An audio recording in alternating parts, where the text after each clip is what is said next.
Very good morning to everyone who has joined us today for this session. I'm Anurag, the core of our Connect team. So we are back with yet another webinar session today.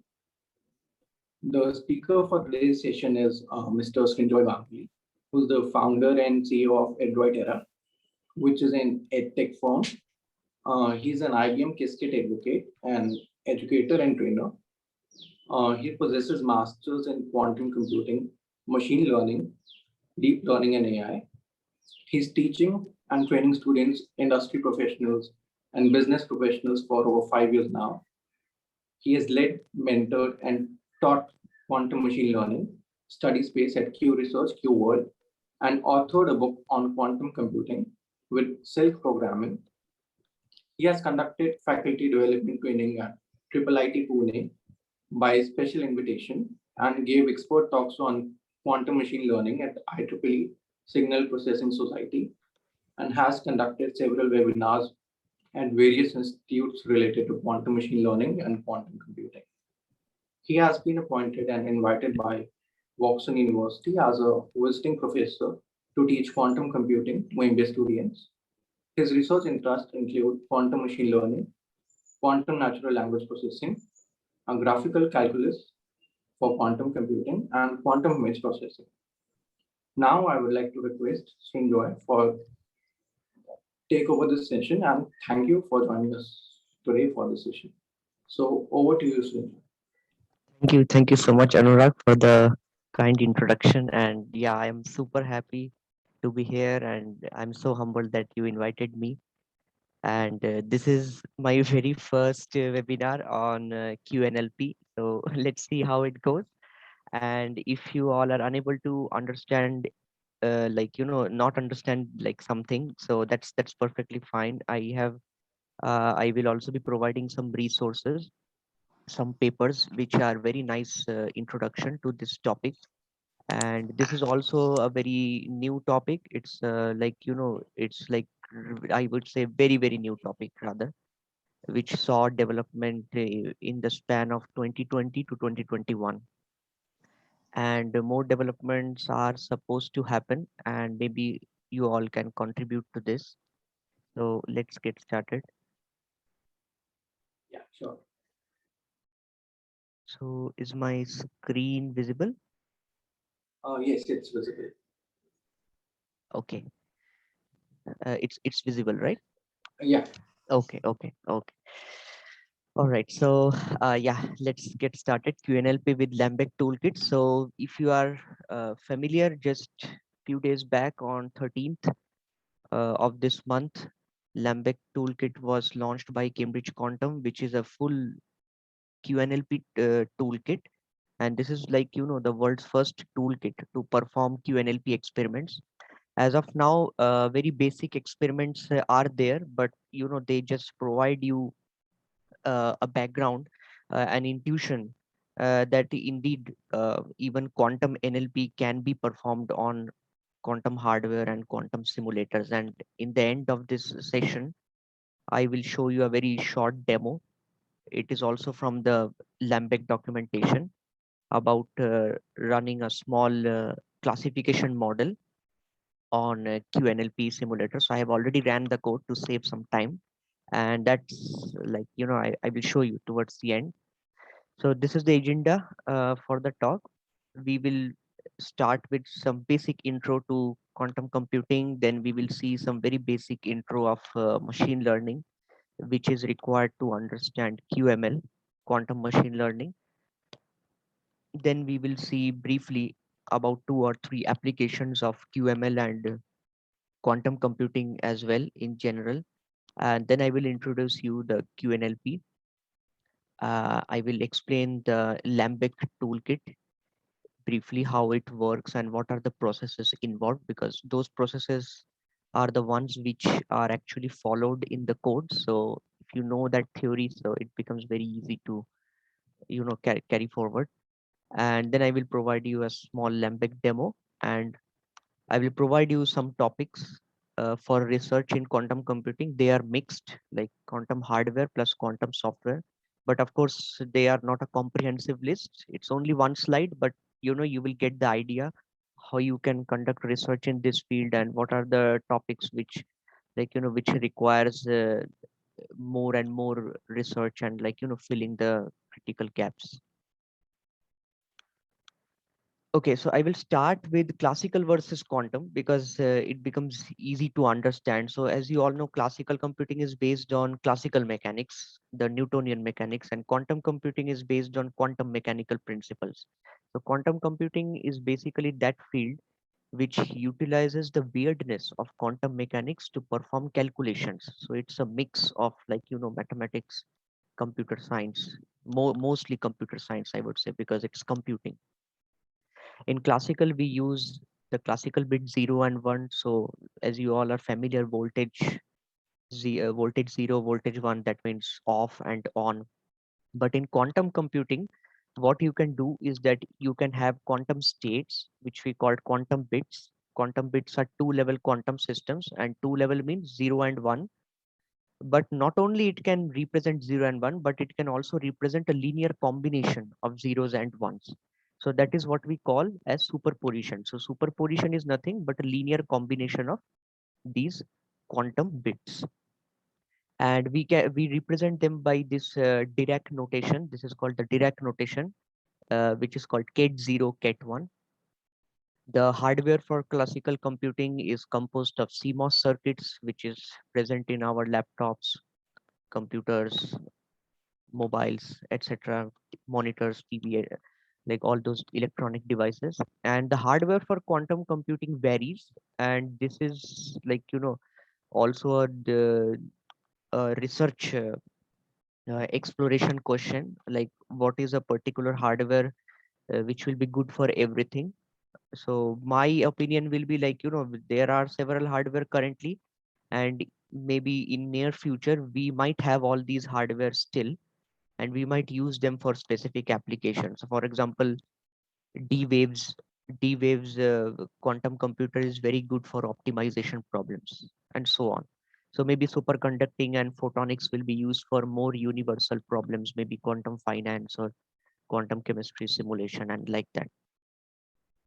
So quantum computing hardware varies, but yeah, that's not a problem. So all these hardware can be can be application specific in the near term. And classical computers, of course, consist of CPUs, which processes in sequential manner. So A comes in, then B comes in, then only C comes in, not in parallel, like A, B, C all come in together. That happens in GPUs and quantum computers. All the processing is inherently parallel. But the difference between GPU and quantum computer is huge, because GPUs is like it's like a customized parallel architecture which you manufacture, but quantum computers are inherently parallel, so you don't have to manufacture it explicitly parallel. It is inherently parallel by nature, and it becomes parallel because of this property of superposition. So these are the three properties which we are going to see now. First is superposition, which I already told you, which is a linear combination of quantum states. So, and you can intuitively guess this, that if you have this linear combination of quantum states, then you can actually process lot of qubits in parallel. That means together or simultaneously, in other words. So that is what happens in superposition. If there are 2 to the power n states, where n is the number of qubits, all qubits can be together or in linear combination. And this is the Bloch sphere, which is shown here. This represents a single qubit. That means the two-level quantum system. And it shows you also, the zero state, the Ket0 state, the Ket1 state. So you can say that Ket0 is the lower energy level, Ket1 is the excited level or the higher energy level. But other states also are possible. Those are also the other basis states which you can make. So for example, plus state is a superposition state, which is Ket0 plus Ket1 normalized. That means divide by √2. And similarly, you have minus, which is in the diagonal axis. So if you can see my cursor, this is the minus. It will be Ket0 minus Ket1 divided by √2. Similarly, you have Ket0 plus I Ket1 divided by √2, and here ket 0 minus I times ket 1. So this is a basically complex. The amplitude associated with the quantum states is complex because uh, we consider quantum computing in the domain of Hilbert spaces, which are complex vector spaces. So that's why we also have these complex elements I and minus I, ket minus I.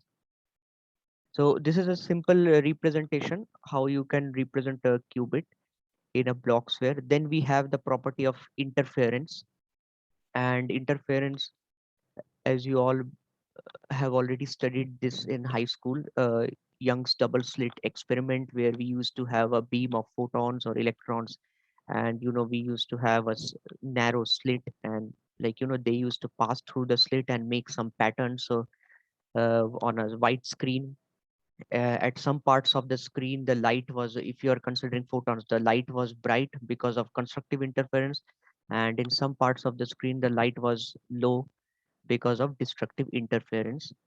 So where the phases match each other, that was constructive. Where the phases were nullifying each other, that was destructive. And this kind of interference actually helps you to have some quantum states having high probability of measurement. And this special technique, this interference, is used in Grover's search algorithm. It is an algorithm which is used for performing unstructured search on a database. And for example, like you have unstructured database, which is not organized in any ascending or descending order, but it is rather um, unstructured. It's not organized, but you want to find an element. So Grover search algorithm actually gives you a nice quantum speed up compared to classical computers to find that particular element with the help of interference principle. It provides you a high probability of measurement for that particular item which you are trying to search in that database. Next, what you have is entanglement. This is very important. Rather, this is very natural inherent characteristic of quantum quantum mechanics, which is entanglement. That means even if your qubits or quantum states are very far apart, still they are very strongly correlated by a distance. And this is used in several experiments of quantum teleportation and super dense coding, where scientists have teleported quantum states which can be present few thousand kilometers away at the same time. And yeah, this is one of the principal properties of quantum computing. And what I define quantum computers are, and maybe you can also imagine this, that quantum computers are a big GPU because they also execute tasks in parallel, but it's a big GPU with these three special properties: superposition, interference, and entanglement. So it's a GPU with all these properties. It's a GPU which is inherently parallel, but it's a GPU which also has two more properties: interference and entanglement. But of course, it's not a GPU, but to gather an intuition what is actually a quantum computer. So you can imagine like this, that it's a GPU, it's parallel, but it has two more special properties. It can entangle and it can interfere.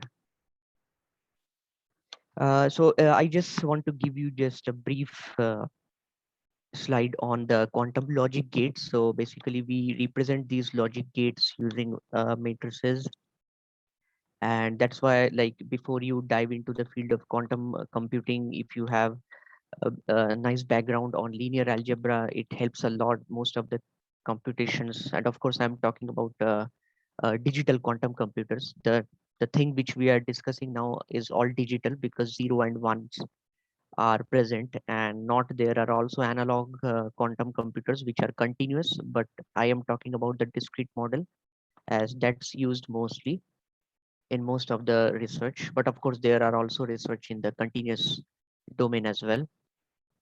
And these are some of the basic gates. So for example, Hadamard gate is actually used to create superposition.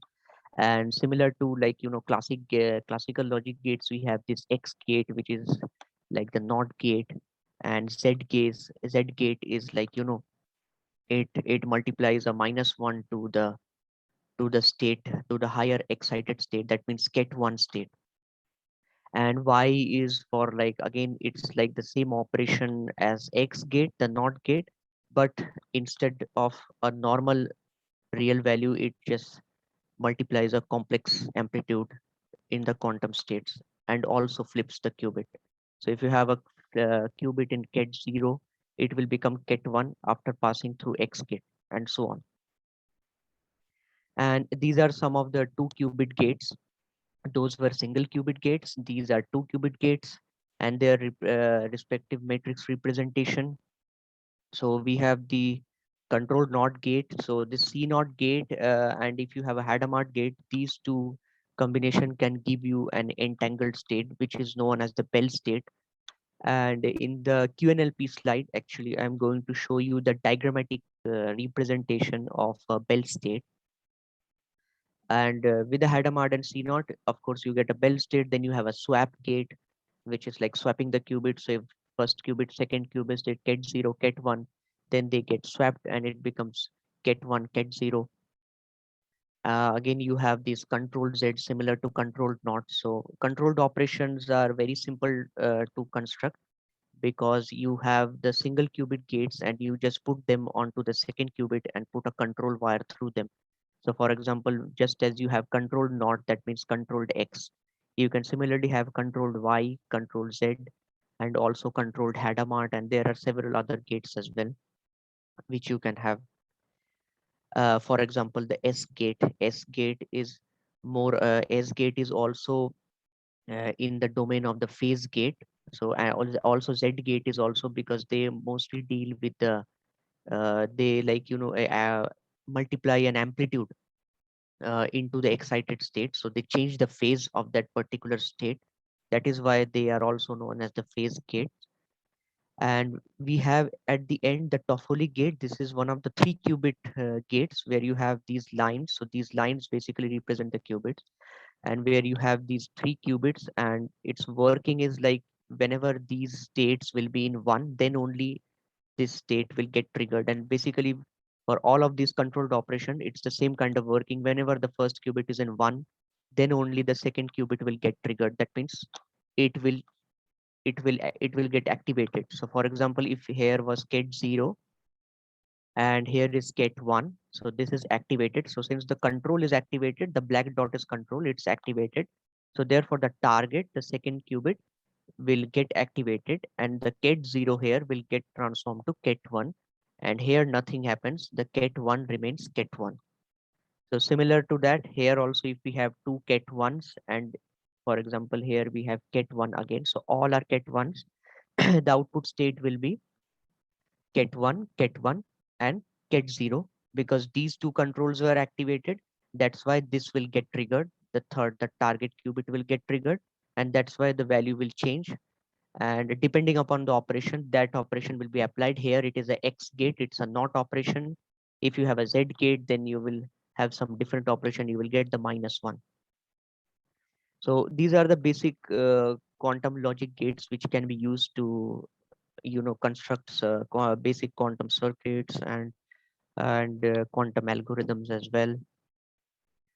Now we proceed to some basics of machine learning. So I'm not going to cover machine learning fully. It's already a broad field.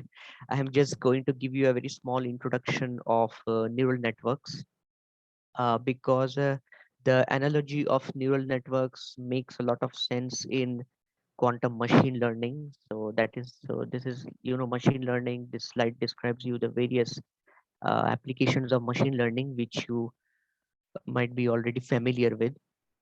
And supervised learning, basically it is about labels. You have labels, the labels act as teachers. It tells the data that this is correct, this is not correct, and something like that. So for example, if you have images of cats and dogs, so the label associated with the cat image will be cat, and the label associated with the dog image will be dog, and so on. You can have elephant image also, and so on. And you can represent those labels numerically. So maybe cat is 0, dog is 1, and so on. So that's supervised learning.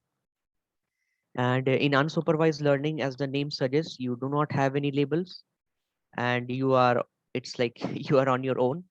So like that the machine learning algorithm tries to learn on its own the various features from the data. So for example, you have provided an image of a dog, and it tries to learn what can be the features of the dog's face and so on. Similarly for cats, and then they can be used to classify whether it's a dog or cat image without the labels.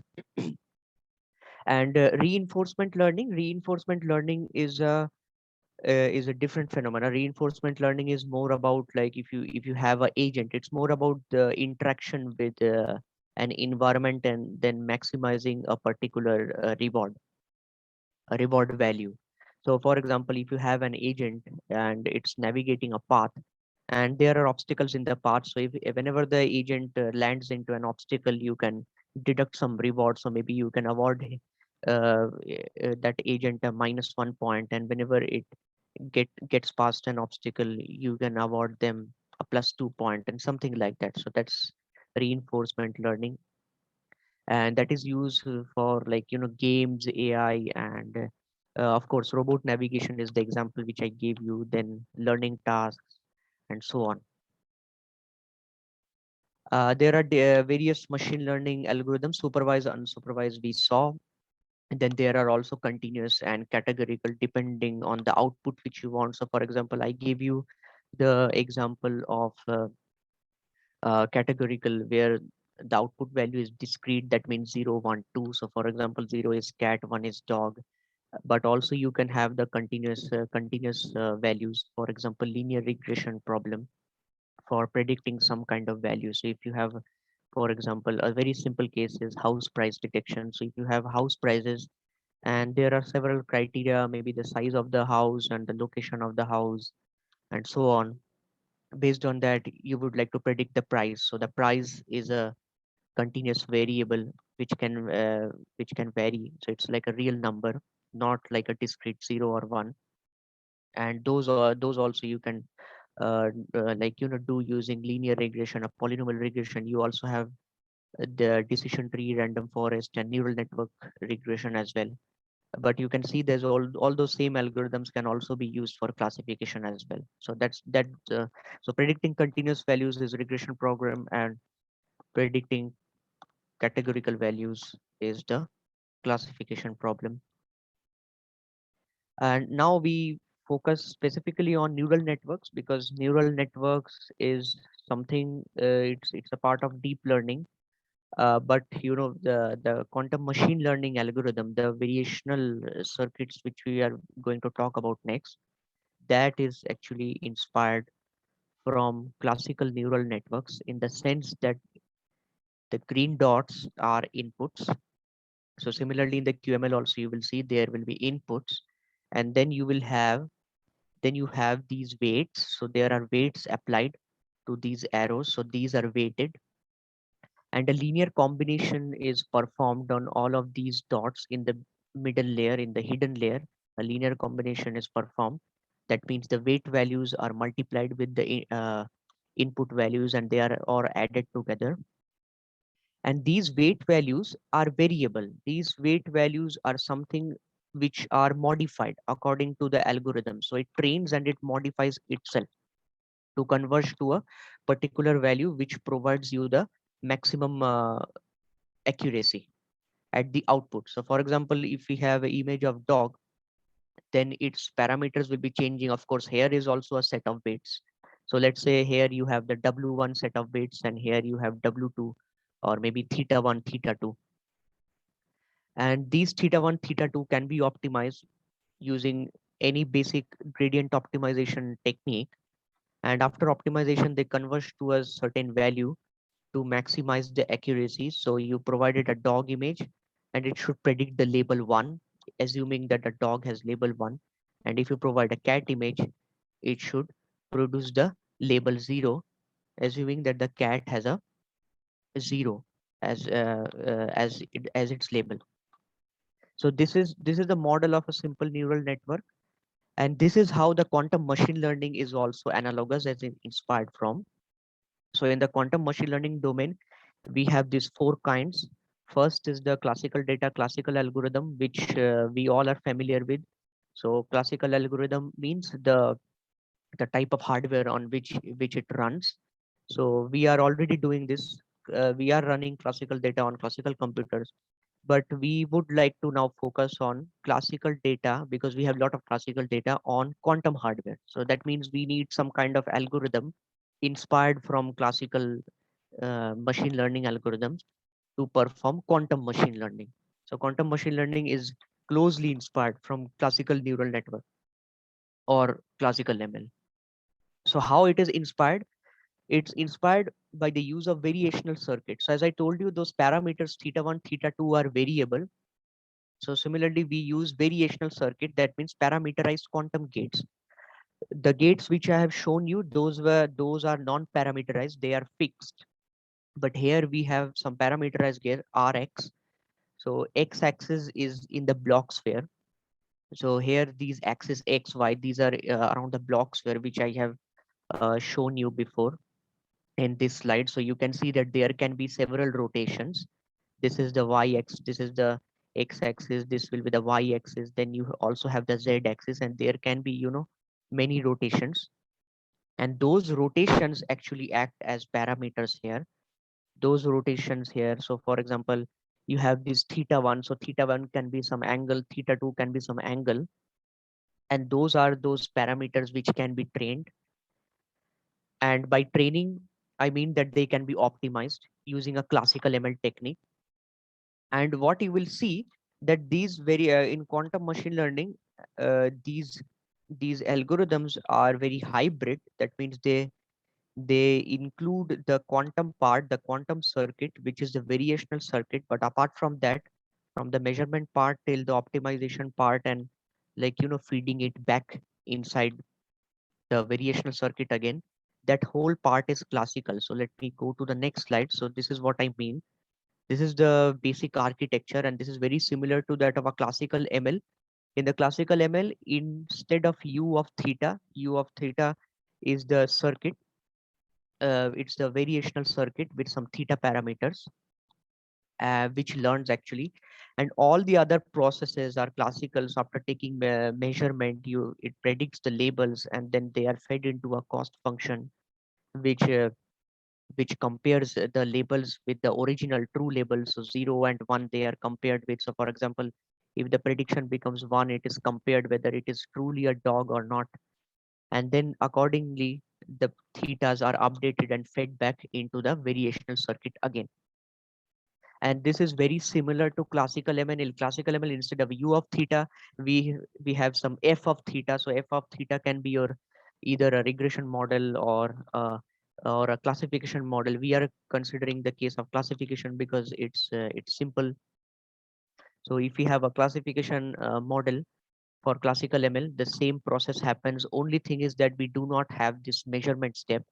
We have the predicted labels, and they are fed into the cost function, and then the result is fed into this optimizer, and finally they are again fed back into the classical ML algorithm.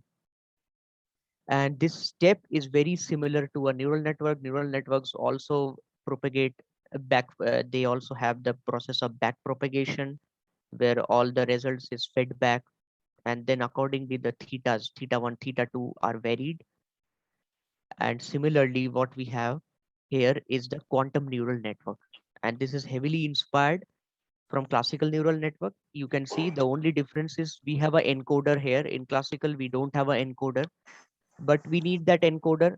Why? Because you cannot feed classical data directly to a quantum computer. You need to convert that into a quantum state. What we do in the encoder is that we convert that into a quantum state, and then those quantum state will be fed into these WT theta 1, that means the weights, and WT theta 2. So basically these act as those layers. So you can consider this as the first hidden layer, you can consider this as the second hidden layer, and so on. If you add more thetas, they act as more hidden layers. And finally, after this process, we take the measurement, and again the same process repeats. The label, cost function, update, which is performed on a classical computer. So quantum machine learning is more about a hybrid. It's a hybrid classical quantum mechanism. And if you see the industries who are working in the space of quantum computing, you will see this phenomena very commonly, that you have this data, you encode that into quantum state, and then you feed it through the variational circuit. So only the variational circuit part is the quantum. Rest all is just classical. So mostly it's classical, but only the small part is quantum. And why this small part is quantum? Because it provides advantages. But to gain advantages for quantum machine learning, again, we are a little bit far from that, because even quantum machine learning, if you want to take advantage of quantum machine learning, really, you need to have a perfect fault tolerant quantum computer. That means your qubits should be very perfect, and they also should have the presence of a quantum memory which can store all your encoded data. So once you have encoded all these quantum states, all these classical data into quantum states, you should have some mechanism to store them as well. So this is very similar to classical ML. You can just make an analogous treatment. So for example, when you are doing a machine learning task, a classical ML task, you need to store your data, right? You store it, you store your data on a hard drive or SSD or somewhere, and then you retrieve that data from there, and then you feed it with the help of any Python function to your classical ML algorithm. So very similar is for quantum also. You need a quantum memory which can retain those quantum states. Those quantum states have been converted into those classical data has been converted into quantum states, and you need to retain them in a quantum memory and then utilize them. This helps in the procedure of making it completely quantum. So for example, now we are talking about hybrid, but there are also techniques where it can be completely quantum, where even the optimization and everything can take place on a quantum computer, but it's very slow. It's not that fast, it's very slow. And also the results which we obtain now, they are not they are like they have a bit of less accuracy, I would say, because of course the quantum computers are not perfect. So that's why mostly we rely on quantum simulators. But as and this is a research problem. As research progresses, we need to find better quantum computers. We need to have better qubits which can retain these quantum states for a long time, and so that we can also perform even taking gradient calculations on a quantum computer itself. So in that way, all the optimization, all the calculation can take place inside the quantum computer as well, just like classical computers. And these are some of the applications of quantum machine learning. So recently, a paper came out for COVID-19 detection. You can find it on archive. I think it's on bioRxiv. If you are unable to find it, please let me know. Get in touch with me. I will provide you that paper. That paper is very nice. It gives you some nice results on COVID-19 detection using quantum computers. So they have relied on these variational quantum algorithm, these quantum neural networks. This is also known as a variational quantum classifier. If you are wondering, this is a variational quantum classifier. And why classifier? Because you are doing classification task, but also you can also do regression task as well. And variational because theta 1 theta 2 are variational, the weights are variational. And quantum because this part is quantum, so variational quantum classifier. And they use those VQC, the variational quantum classifier, to detect COVID-19. And there are also algorithm called variational quantum eigensolver, which has been used. It's more for quantum chemistry, so they have used it for molecule simulation, for new drug discoveries. And this is also a research area in which you can undertake, because quantum computing has it's very new. So now what we are trying to do is that trying to find as much applications as possible without considering the field. So for example, like even if you are from computer science background, still you would like to explore the domain of chemistry well. Why? Because you are going towards quantum computing, and quantum computing has several application and it has limited application, not like classical computing. So that's why you need to have some kind of basic familiarity with some quantum chemistry stuff and like that, so that you can perform research on this direction. And then we have finance, quantum finance, and it has already been predicted by top players in quantum computing that finance is the first application where quantum advantage will be seen in the next 2 to 3 years. And many industries are now, like, many quantum industries are actually closely working with banks, because banks are those financial institutions which perform uh, all these tasks, like, derivatives pricing, then risk management, or analyzing these complex financial investment portfolios, and then determining their distribution over a particular uncertain range, like, with some uncertain parameters. And similarly for optimization as well, to reduce some kind of risk, financial risk, and maximize some financial value, or some like, revenue, expected return or revenue. So I would say that if you would like to, like, research on quantum computing, and like, if you are interested, you can go towards finance, because finance is the one which has, like, in a very short time, within, I think, in the very, like, in the next two years, you will see some quantum algorithms which are being used to have some huge advantages, even if it is little bit, but that will be very advantageous to those banks if they use these quantum computers for these tasks. Of course, there are other tasks also. This list is not comprehensive, but yeah, just to give you an overview how these things are actually applied. And of course, quantum machine learning. So we have already discussed. You have machine learning.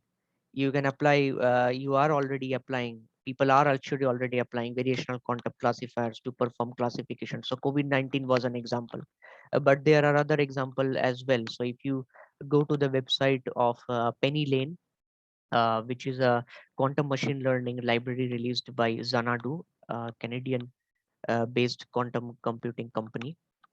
They have this Penny Lane, and there you can search for tutorials. So they have a very nice tutorial on, and I would suggest you to go and look at it. It's on quantum transfer learning. So again, it's inspired from classical transfer learning, and they are using variational circuits, those variational quantum classifier, which I explained to you right now, to perform some classification of insects. So that was an interesting one, which I also taught to the students at Voxen as well, because I found it to be really interesting. And, like, what we can do. Yeah, maybe you will say that, yeah, the accuracy is not good, or maybe, like, we are only doing on toy data or something. But the capabilities which we have currently with the quantum hardware is limited. So mostly we rely on simulators, but there is a lot of research being carried out in simulators as well, to have, like, better optimization and better capacity. So that's another research problem. So in between, I am mentioning all this research problem, but they all have been compiled into a slide as well towards the end. And now we begin with the topic of QNLP, after having some basic background. So for QNLP also, some more background is needed, but I have tried to make this as simple as possible. If you have any more doubts, you can contact me later, and you can, of course, go through the resources. So what we have is, let me explain the term distributional. So basically what we have is that we use qubits or quantum states, to represent the words. The words means, so maybe the word can be hat, and the another word can be black. So you can represent these words live in a vector space. So that's why it's distributional. Distribution means it's distributed in a space. The space is what kind of space? It's a vector space, because we are doing quantum computing, of course, right? So it needs to be vector space. And then compositional. So compositional means the grammar. Grammar is something which is used, like, you know, which is used to combine some parts to create a meaning of a whole, right? Because if you have hat, by that it doesn't make so much sense. We know that, okay, it's a hat, but what kind of hat? Maybe you want to define the color of the hat. So you said black hat. So as soon as you said black hat, now this sentence black hat has a meaning. So that means the black got entangled with hat, right?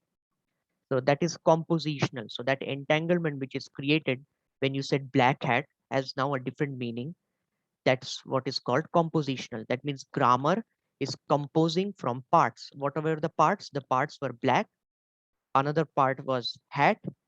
You composed those, you combine those parts with the help of the grammar, black hat, because you will not say hat black. That is semantically wrong. So syntax can be, again, you have to look at this. Like you can have the syntax correct, but the semantics wrong. So for example, boy wears clothes. This is a sentence. Okay. Syntax is correct. Semantics is also correct. Semantics is all about meaning of that particular sentence. And syntax is all about grammar, right? So if you have the correct syntax, so boy wears clothes, that's fine. Correct syntax, correct semantics, it makes meaning. But what about boy wears bucket? Why will a boy wear a bucket? That doesn't make any sense, right? So semantics is wrong, but the syntax is correct. Grammar is correct. Boy wears bucket, that's fine. Grammar is correct, but the semantics, the meaning, the deeper meaning behind that, that is wrong. So, you know, this is more, this is about both the semantics and syntax as well. So compositional is syntax. And categorical. So categorical means it is this algorithm, DiscoCAD brand of NLP. This is an algorithm to perform QNLP experiments. It is taken from category theory. Category theory came from abstract branch of mathematics, which is algebraic topology. And category theory is like, you know, that is what enables the QNLP to work. Because in category theory, you have the concepts of compositionality and categorical QM, quantum mechanics, through which, like, you know, with the help of diagrams, you can represent the relationships between various processes. So that is what is explained. So CQM, that is categorical quantum mechanics, DiscoCAD, these two help you to interpret the language as a quantum process. And then as soon as you can get it as a quantum process, you can convert it into a quantum circuit with the help of a graphical tool known as ZX calculus. So Z means the Z gate, which I have shown you, the Z quantum gate, and X means the X quantum gate. So these two are used to form circuits. And of course, you have the variational versions also. That means RX, RZ, rotations around the blocks were customized rotations. So this is a QNLP in a diagram. You ask a question and it replies, you answer, hey, is Chomsky an anarchist? So you gave an article from Wikipedia about Chomsky to this IBM quantum computer in between, and it says yes or no based on the sentences, like, you know, you have from Wikipedia. So that's just QNLP in a diagram. So processing language, processing natural language. Language can be in anything.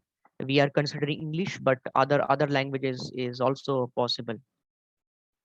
And then, you know, having some kind of answer. So we will see the classification type, but of course, like if you explore more, and you have the question answering as well. So this is the example which I was giving you. Applying adjective to a noun. So hat is a noun. You denote this hat by this state. So this is the diagrammatic representation of a quantum state. This is no longer now mathematical. These are diagrams and it makes so much sense. Even a beginner can understand what is happening. If you have a hat and as soon as you apply black, this is a process. We represent this as a process. Okay. As soon as you apply, then those two, like, together they form a meaning.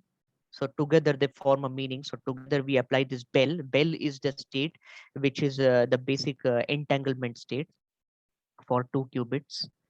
So I have shown that diagrammatically here. So you can show diagrammatically the ket bell as this one. So for example, 0 0 ket 0 0 plus ket 1 1 divided by root 2. is a Bell state. So this is the state, how you represent that diagrammatically. So, rather than writing 0, 0 plus 1, 1 divided by root 2 up to normalization, like, you can simply denote them using these cups and caps. So these are known as, this is a cup, this is a cap. And you can actually replace this with a cup because they become entangled. As soon as you say black hat, that sentence has a different meaning rather than only a single word black or a hat. So that means they get entangled immediately. And why entangled is because they both cannot live without each other. That means black hat, when you want to describe the hat with the help of an adjective, you need to put this in the front. Of course, you will not put it here, hat black. That will be semantically wrong. So that's why you will put black hat and then they get entangled because that has a meaning. So therefore, you computed the meaning of this sentence from its parts. And this is the problem which was not solved by classical computers, but you can see that with the help of this DiscoCat framework, you are able to solve it. So now we take a simple example, subject, verb, object. So subject is Steve. Steve is the subject. Hates is the verb because verb is something which is something like act of doing something, that is verb. And Jack is the object because Steve hates Jack. So this verb is being applied on Jack. So that's why it's an object and Steve is the subject. And again, you can form them diagrammatically like this. These are the individual diagrams. And again, you can see the Steve hates Jack. They must have some kind of entanglement in between. So how they have entangled like this, Steve hates Jack and you go to hates Jack. These are entangled together and you get an output. So this black wire represents the higher dimensional verb spaces. So you may have, lot of verbs, not only hates, but you can have something else also. They maybe wears or loves or something. So so they live in a higher dimensional space, but with the help of ZX calculus and some internal wiring mechanisms, we have been able to reduce the dimensions. So let me show you. First, this is the DiscoCat algorithm, which I have shown you before. So you represent these words as shown here. So this is Steve hates Jack's example, simple example. You build the wire diagram representing the grammar. So this is essentially the grammar. This lower part is the compositionality, and this upper part, these states which live in a vector space, is the distributional. And the framework which combines them is categorical. That means category theory. So that is how the name comes, DiscoCat. And okay, these are just the diagrammatic representation I have shown you before. So, cups you can represent like this, the Bell state, and you can combine them. So you can just replace these with these ones, these Bell states. So we are just replacing them. So we replace them and we apply this quantum process to the meaning of the parts. So meaning of the parts mean those Steve, okay, Steve is one part, hates is another part, individual parts, okay. Then you combine them together to form a meaning of the whole. Meaning of the whole means meaning of the sentence. Steve hates Jack. And finally, when we do that, once we have the process, and this is the thing which I was talking about, and you can find more about this wiring system in the reference, what kind of wiring system we use. We take the help of ZX calculus to convert these diagrams into quantum circuits. So let me show you a simple diagram. So these these are known as spiders, these circular blocks which you see here, these are known as spiders, and the white spider is called called as the Z spider. That means the Z quantum gate, which I have explained to you before, and this gray one is the X one. So you combine both of them together to form a C naught gate. And for representing arbitrary verbs, you can have different values. You can have a variational one. So this is a variational circuit. Of course, there are steps in between. I have not covered them. Reason because due to the time constraints, but there are a lot of steps in between from going from here to here. So this is the ultimate circuit of this one. Steve hates Jack, which is completely composed of those Z and X spiders and parameterize. So this is basically RZ alpha and this is RX beta. So you can recall this like, you know, from the variational circuit one, which I've explained. That's why the variational circuit was explained. So this one's Rx theta 1, Ry theta 2. These were the parameters, right? So here we have those kinds of parameters in this parameterized circuit. Um, yeah, here. And only composed of Z and X along with some C naughts, because C naughts is used to create entanglements. That's why C naught is that is why C naught is essential. And now once we get a parameterized circuit, we can feed any of these sentences into this circuit to perform QNLP. And therefore, to do that, we have this toolkit, as I explained before. This is the new toolkit released by Cambridge Quantum. And on a high level, it converts any sentence into a quantum circuit based on a compositional model. So there are various types of compositional model. I have provided the paper in the references. You can go through and, like, you know, if you want me to share the slides, I will share it with Anurag. Anurag is there? Yeah. Yeah, Anurag. So I will share the slides. You can share with the participants. They will find it useful. I have all the references mentioned as well. So basically what Lambek does is, like, you know, it's very simple. It parses your sentence. It builds a syntax tree out of that. It encodes that. That means converts that into a string diagram. The string diagram is this diagram. This one, Steve hates Jack. This is a string diagram basically. So it converts that tree into this string diagram, and it uses some rewriting rules, like, you know, to simplify the diagram so that it can be, like, you know, made into a simpler quantum circuit. If you do not do rewriting, then it becomes very difficult to convert into a simplified quantum circuit. And if you want to run it on a quantum hardware, of course you convert to a quantum circuit. And if you want to run it on a classical computer, you can convert it to a tensor network. All the functionality is available inbuilt inside Lambek, and then you optimize them and then you get your result. And these are some of the features of Lambek. It's modular.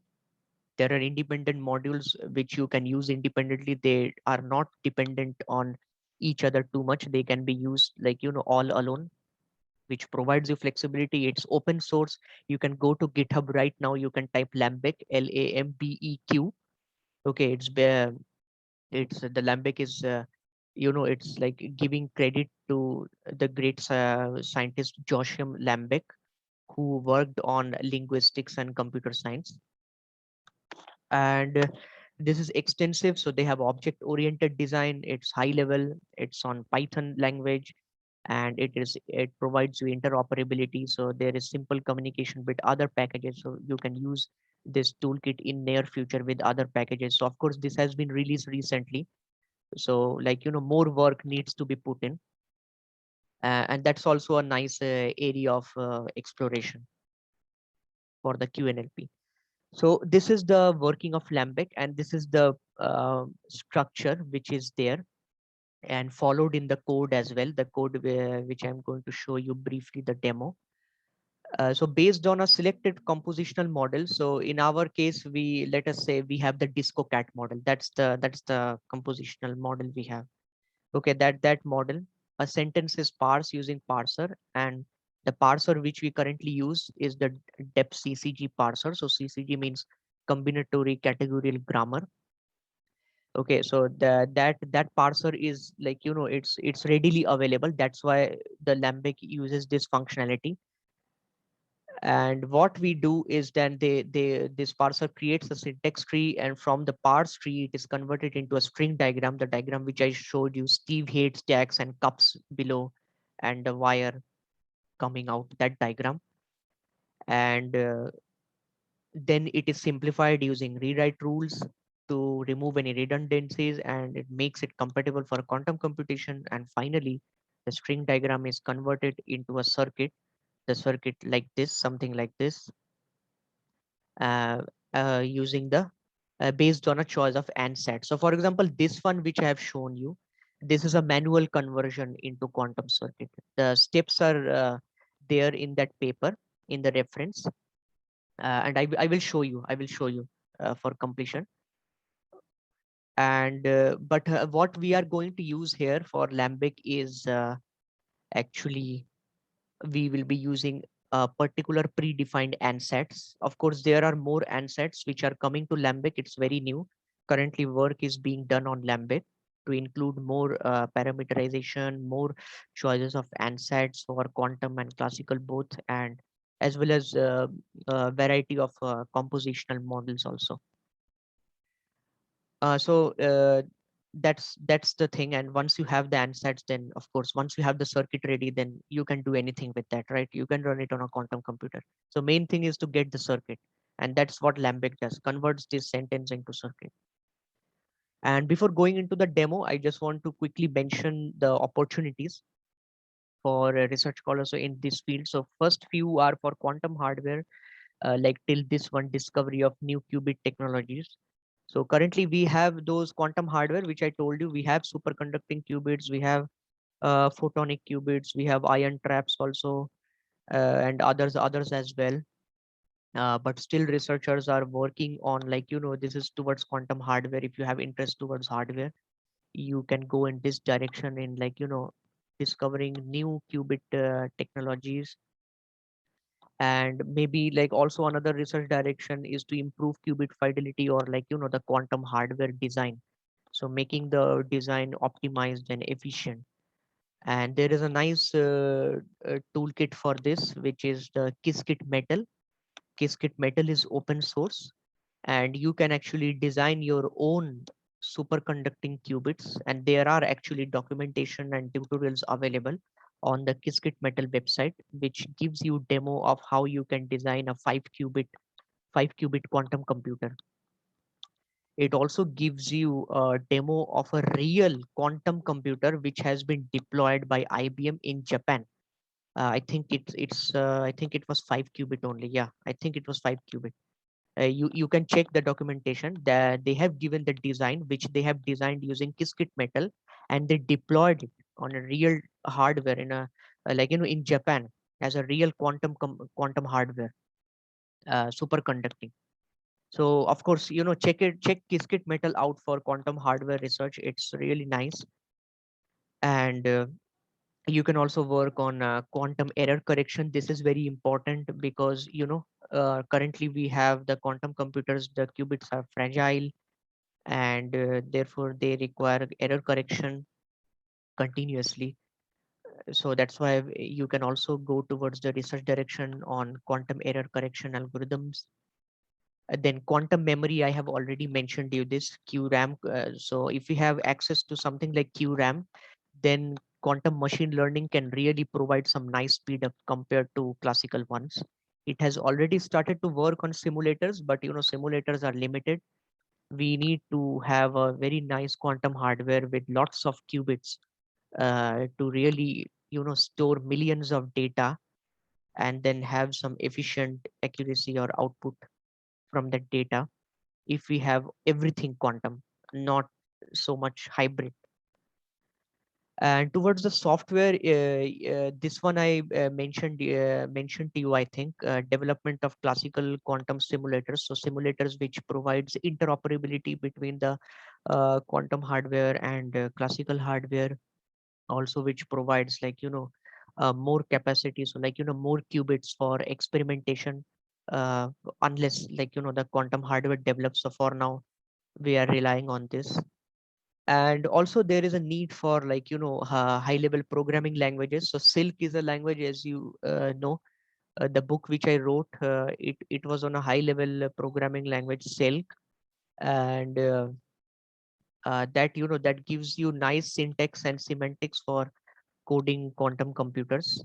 Of course, Silk is very new. It's currently not supported in any cloud platform or quantum hardware, but we hope that it will soon have its own place, and you can use Silk to program real quantum hardware very soon. And another research direction is to explore various industry applications of quantum computing, or maybe develop algorithms, quantum algorithms for the existing application which I showed you. So machine learning, I have shown you, they utilize variation algorithms, but also finance also utilizes variation algorithms, plus other algorithms such as quantum amplitude estimation. So that's another algorithm which is used heavily in finance for performing Monte Carlo and stuff. And you can also check out research from Cambridge Quantum. Recently, they gave a paper on quantum Monte Carlo techniques, and if that technique, like whenever it gets success, it can provide lot of advantage to the field of quantum finance. So these are some directions, and now it's time for the short demo. So this is the demo, and I will share this notebook with Anurag, and he will share with you all. So this is meaning classification with Lambek. So we have these data. So let me show you trained data. If you see, and we have provided them labels. So there's a binary classification problem basically. So you can see this data: skillful man prepares sauce, skillful man bakes dinner, woman cooks tasty meal, man prepares meal. So these belong to the same category. What is that? Food. The category is food. But this one, skillful woman debugs program, person runs useful application, person runs program. So this is more related to IT, information technology. So we have this data set which is divided into food and IT. Okay, and these sentences have the similar kind of meaning. And the job of this quantum task is to, like, find this, classify these meanings accordingly, like one and zeros correctly after training. That's the job. So that is why we call meaning classification, which I told you, how we are composing a meaning of a sentence from its parts. So this is just an example. And so this is the data set. You can go through it. I have given the links. This is based on this Lambic toolkit. And we have total 130 sentences. 70 is in the training set, 30 and 30 on the test and development set. Development means validation set. And they are on food or IT, and this is a binary meaning classification problem. So what we do is that I have ran this, so I will not run it again. Actually, the training of the sentences, because there are a lot of sentences, even though this is an intermediate level, but still the training takes around 30 to 40 minutes. So that's a long time. So that's why I have already ran it. You can install these dependencies, Lambic, then Lambic deep CCG. So this is the parser actually, which will convert your sentence into that syntax tree. And then it can be further processed for string diagrams. And after you install this CCG, you need to restart the runtime to use those. We also install PyTicket, because PyTicket is the Python-based library provided by Cambridge Quantum, which is hardware agnostic, and it has interoperability with Qiskit. So we can use the backend, the simulator backend of Qiskit to run our quantum circuit. And noisy opt, so that is for the optimizer. So we use an optimizer SPSA. Here I am just going to briefly go through. Just what we do is very simple. We just store these labels and data uh, from from the trained data. So basically these data sets, MC train data, MC dev data, MC test data, we store them. After storing them, we call our parser so that they can be converted into string diagrams. So sentence to diagrams. See, it's very simple. So it converts sentence to that. It's the same process which I have explained to you in slides. Then what we do some rewriting. So this is the function to rewrite. And after rewriting, this is an example. So skillful man prepares sauce. So it removes all those cups. So this is, we remove cups for faster execution. And after rewriting this, we now convert this into a quantum circuit, and we use the IQP AND-SAT. So rather than doing it manually, we have a general circuit, a general variational circuit, which is the IQP AND-SAT, which consists of RX and RZ gate, you can see. And we also have controlled RZ, like, controlled rotations gate are also there's, like I showed you a controlled Z gate, right? But controlled rotation Z is also there, controlled rotation X is also there, everything is there. And it is of course based on ZX calculus. All the stuff is done based on ZX calculus. So we convert this into a circuit, and once we get the circuit, we configure the backend. We define our simulator in this line. So this is, we define the AER simulator. So AER is like, AER's a backend, like you can consider is to be a emulation of a perfect quantum hardware, or I should say it's like, an imagination of a perfect quantum hardware, how a perfect quantum hardware can, like, give you some nice results. So it's like that kind of. And we configure the backend. We define some function for predictions and normalization, and this is the training function. And after the training is performed, we can get some nice accuracy of 80%. You can see that, like, we are getting some nice accuracy of 80%. And this is all, like, all this is quantum. And you can see, like, from the graph it is visible, like the how the loss is decreasing, and for both the sets, the training and development, the validation set, and how the accuracy increases slowly with each iteration. So this is a small demo. I will share this with Anurag, and, like, you can all have a look. You can find it on the Lambic also. And these are the resources which I was talking about. So for a general nice introduction to QNLP, you can go through this paper by Bob Cook on foundations for near-term QNLP. This is what we have used for making these slides and Lambic. So we have utilized these two. And this paper covers the basic compositionality. So I have these papers open and I can show you. So this is like, this gives you some basics of ZX calculus, how you can form circuits. And, like, you have C naught. So I see a question. Let me see. Yes, Virendra, I just mentioned I will share the notebook with Anurag, and he will share with you all. I will also share the slides, so you can go through the slides as well. Okay, so, like, these are the steps which I have not shown you in slides. So, like, they provide you the full step of how you can. Yeah, you're welcome, Virendra. You're welcome. So, it shows you, like, how you can model verbs, how you can model nouns, and the circuit which is there is like, this alpha, beta, gamma is the arbitrary unitary in terms of ZX calculus. So this is like, the RZ alpha, this is RX beta, again, this is RZ gamma. And the circuit which I showed you is this one. So so you can see there are lots of steps in between, which I have not shown you. Of course, you require some more background, and it's not possible to cover everything in 1 hour.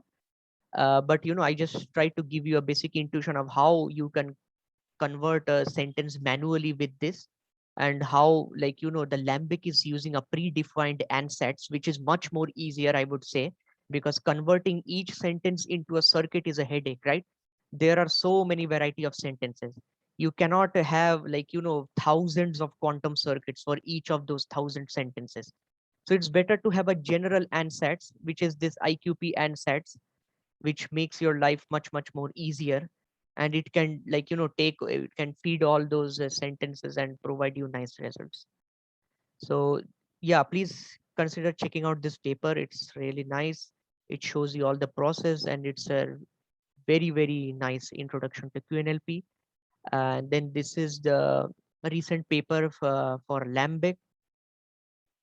And you can, this actually describes the process of Lambic, how it works. It gives you some basic background, and, like, how these string diagrams are converted. And, like, it gives you the categorical framework, also the main framework, which is the pre-group grammar, and the CCG parser as well. So this is the detailed architecture of Lambic. We have used IQP ansatz. So if you see here, we have used this one. So yeah, please do check it out. And these are the basic types of compositionality, which I think will be included sooner into Lambek. So as I told you, based on composition model, you can have some like string diagram conversion and all those stuff. So this is what it is. So this paper gives you some basic compositional types which will be implemented in Lambek, and yeah, like you will have greater flexibility in your QNLP models. So yeah, that is it. Thank you so much for attending. It's really nice to share all these latest research with you all, which is going on, and it's really exciting field. And the wonderful thing is that we can run like all these language model into a real quantum hardware which came out of abstract mathematical concepts. So earlier we used to think that abstract maths doesn't have any application, but it does has in terms of category theory, it does has. So like so now even abstract maths becomes wonderful and interesting. So no more like scary symbols of maths and scary definition. You can just learn the basic definition and basic maths, and like you can implement them on software packages. And of course there are lots of software packages for functional programming and calculating with categories, such as uh, the package you have a package in Julia language, which is CATLAB. You have the package DiscoPy in Python, which is used for computation with monoidal categories. So all these diagrams which you saw, they are all computation with monoidal categories and so on. So that's how the applied category is working.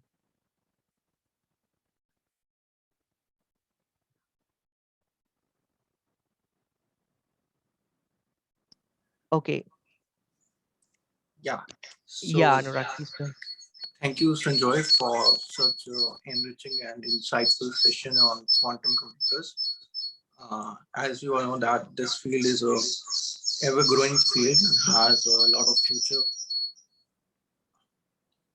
So now I will open up for a short Q&A session. So if any one of you have any questions, you can go ahead.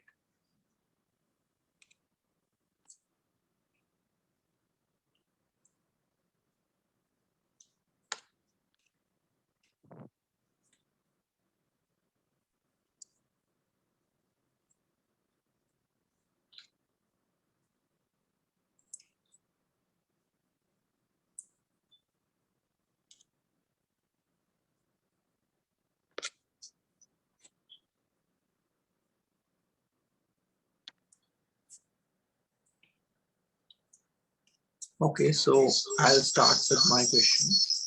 Like, Mhm.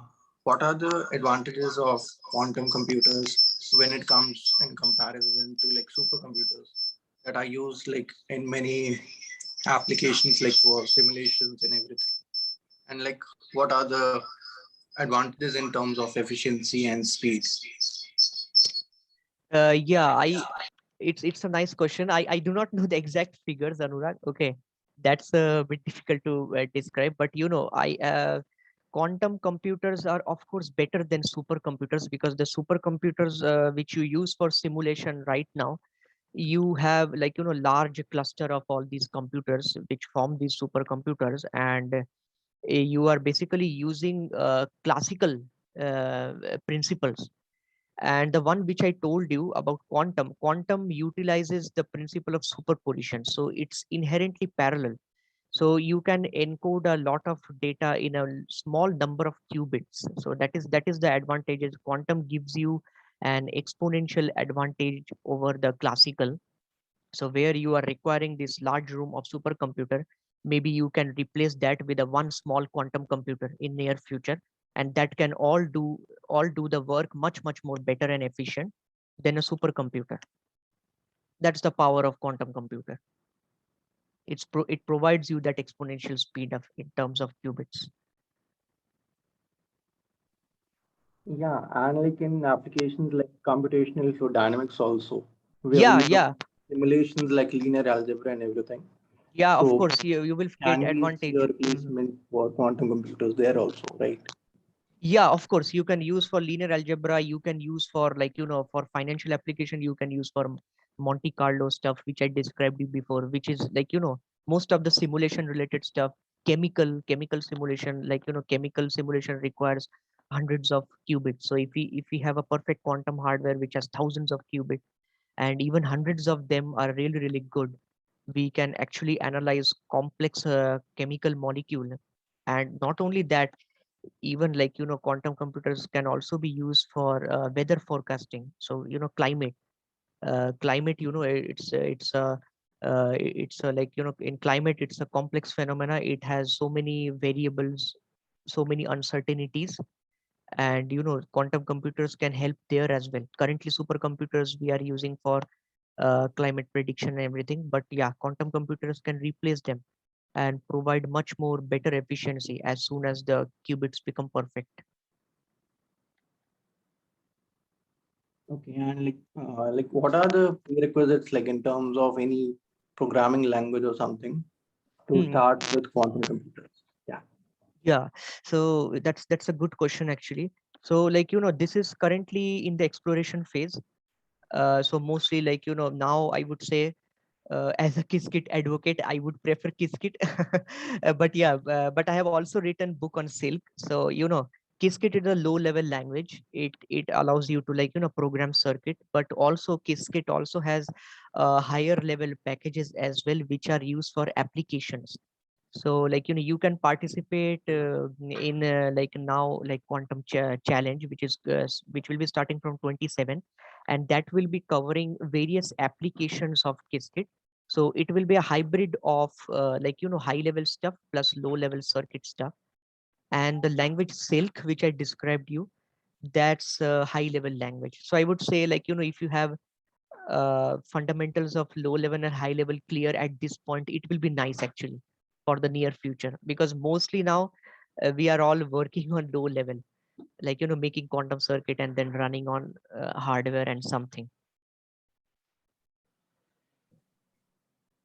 Yeah, So thank you. Python is the choice. If you are talking about programming language, this is about the package. Qiskit, there's about the quantum package, but you can go with Python and Julia. Yeah, thank you. You're welcome. Yeah, so I think we can look forward in future to have a event on Silk programming workshop or something from you for Yeah, so yeah, sure, definitely. Even I learned Silk very late. Okay, I can say you my story. I didn't knew anything about Silk. Fact publishers contacted me suddenly and they said that, okay, do you want to become author or something? And it was always my wish to write a book, have a experience or have some experience of writing a book. So they offered me this, and this was a new language, but since it was quantum computing and I already knew quantum computing, but I was not familiar with this language, so I thought, okay, I will learn eventually. So my co-author, Thomas Cambier, he helped me a lot in this. Like whenever I used to have any doubts regarding syntax or something, he helped me learn Silk. So yeah, all credit goes to him. yeah, so thank you, Sanjoy, for this wonderful and insightful session. Yeah, I'm You're sure welcome. that Thank you so this much. field of Mm. quantum computing has a very bright future in years to come, and our research scholars have enjoyed. Yeah, I think someone has a question. Vishnu, you Yeah, can go ahead. yeah, please go ahead.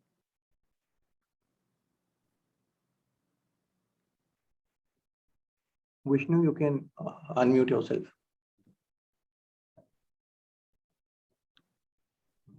Yeah, I was just saying it was a nice session. Oh, thank you. Thank you so much, Vishnu. It really makes my day, when I hear these. And yeah, I try my best to keep it as simple, even though there are a lot of mathematical theory involved behind QNLP. But, with the help of diagrams, because it's also all diagrammatic, the maths is all diagrammatic, but I try to, keep it as simple as possible with the background in mind. So just, some basic intro to quantum, then some basic intro to variational, then how you use it in QNLP. And not only QNLP is a research field, rather I would also like to share quantum image processing is also a nice research field. So those who are very much passionate about computer vision related stuff, There are some nice tutorials available on Qiskit textbook. You can check it out. And people are doing quantum image processing stuff. So for example, one tutorial is based on quantum edge detection, where they are using that Hadamard gate which I showed you. They are using that to perform edge detection, and they are making a edge detecting quantum circuit in that tutorial. So that's really wonderful. And of course, image classification tasks are towards QML. But if you want to do some these kinds of stuff like image processing stuff, even that is also in a active area of research apart from NLP, apart from language. So language, this is very new. But yeah, image processing has been done for some time, and you will find resources and materials for that. And QML is of course a research direction. Quantum hardware, I mentioned you, and quantum software. And another direction is not research, I would say, but from the industry point of view. If you all get yourself familiar with the concepts of productionizing machine learning systems, so basically ML operations, ML ops, which combines DevOps and machine learning, that will be useful for quantum, because I have seen many industries now. If you would like to get a job after your master's research or something, and if you have these skills performing DevOps based thing for quantum products, that will be really nice. So if you have familiarity with ML ops, those are all transferable skills to the quantum ops. Thank you, LJ. Thank you so much for your kind words. So yeah, so maybe you can look into this field also. According to the industry trend, what I've seen, they are now developing products, or maybe product as a service or software as a service, and they are using those same DevOps tools to productionize them on cloud, maybe AWS or Azure or GCP, anything, any cloud platform. So concepts remain the same. Only we are using hybrid currently, but concepts are all same. You will see that much of the pattern of this QML and this quantum is from inspired from ML only, and the tools are already existent. So you just need to use them for deploying any quantum product or something.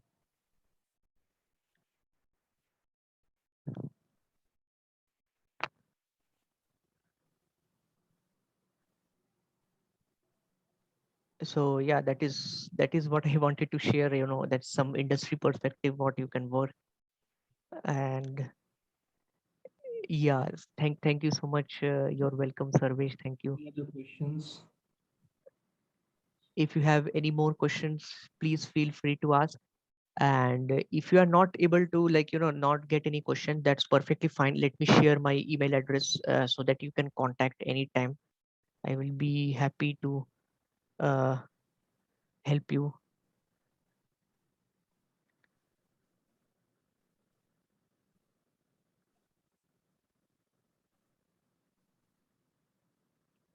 So that's my email address. So yeah, thank you so much, Srinjoy, for this lovely session. Thank you. And Thank you so we are much. really looking forward for many collaborations with you in future. Yeah, Wait of in course, I will another be really happy. workshop Yeah, or something. So with this, I think we can end this session. Thank you so much, all everyone, right. for Thank you. joining Thank this you so session. much, everyone. Yeah, thank you Yeah, all for thank you. inviting me, and thank you having me. Thank you. Yeah, thank you.